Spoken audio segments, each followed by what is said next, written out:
Hey, Jules Blessed Vegan, and as always, welcome to my channel. And for those who are new, I hope you can benefit. So I've talked about being a compulsive overeater, like literally a clinical compulsive overeater. I eat enough for a small country.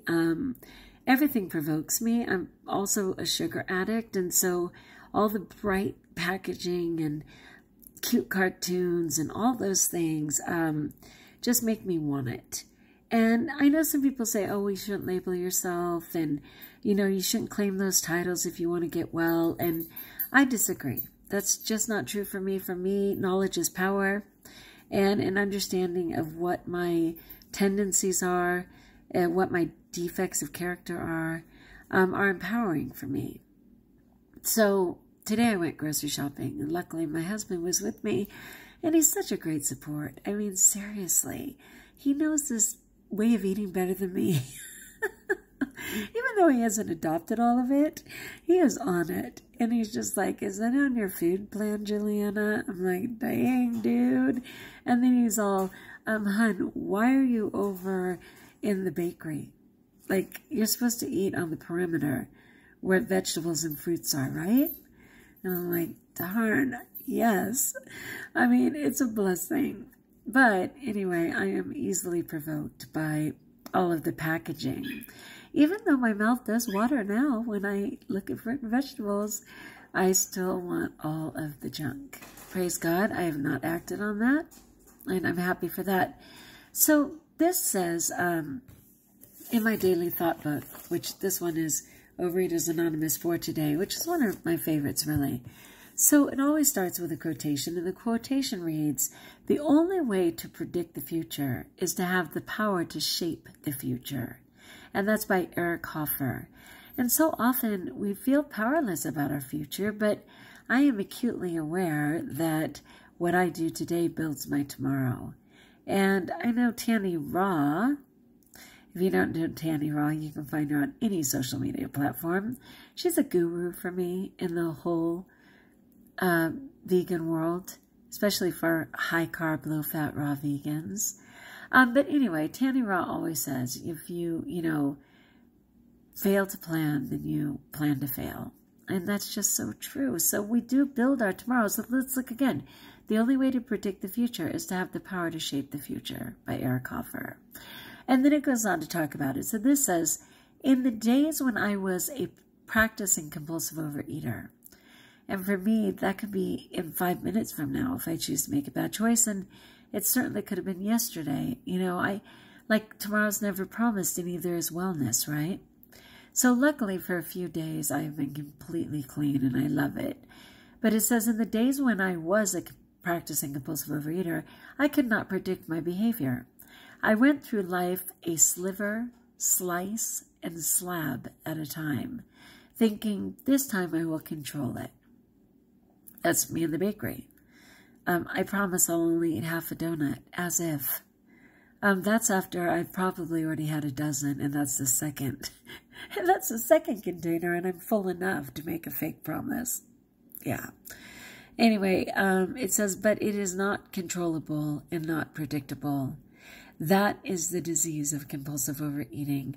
Powerless to carry out my good intentions to eat only certain amounts, I found myself unable to manage other aspects of my life as well. Though I have come a long way, I am not cured. I have a daily reprieve that by enabling me to abstain today, restores me to the power to become the person I want to be. And then at the end, it always has a goal or a comment, and it says, for today, just for today, that's all we have.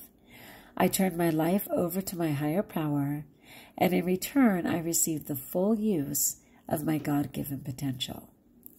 And that's true. On the days that I'm not abstaining, I am not living my potential because I am in the food. And I am too obsessed, either hiding, how can I binge and gorge this down before I get home? How can I hide the evidence? How can I make the containers in the cupboard not look like I touched them, even though they're significantly more empty or depleted than before I chose to take a bite of every single thing in the house so that no one could quite notice that it was all a little less. It's just so shame-based and so uncomfortable and just not who I prefer to be. But I'm an addict, and I do get caught up in my disease. Fortunately, that's why I'm so blessed to have found the vegan way of eating, and in particular high-carb, low-fat raw vegan, because it allows me to have quantity without shame. You know, I feel good about eating a large amount of citrus, a fair number of bananas, a great amount of greens, with all the lovely chopped up vegetables on top.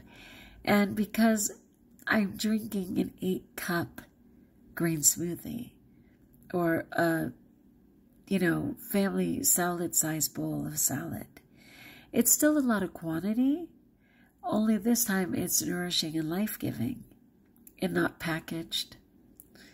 And there's a big difference there. But,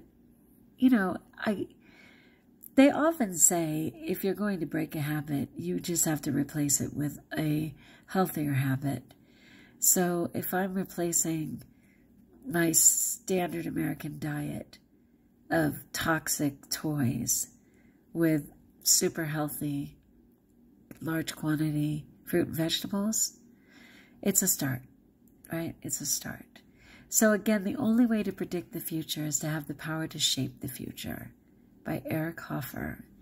I have the power to shape my future one healthy choice at a time, one healthy bite at a time. And praise God, today I did it.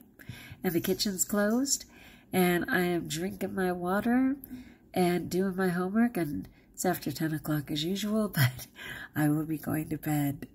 Anyway, what do you think about that, you guys? Are you planning your future? Are you shaping your future? Can you be empowered by the choices you're making today that build your tomorrow? I hope so. I'd love to hear in the comments below. Like if you like, join us if you haven't. Allow me to support you. And best of all, know that you're blessed.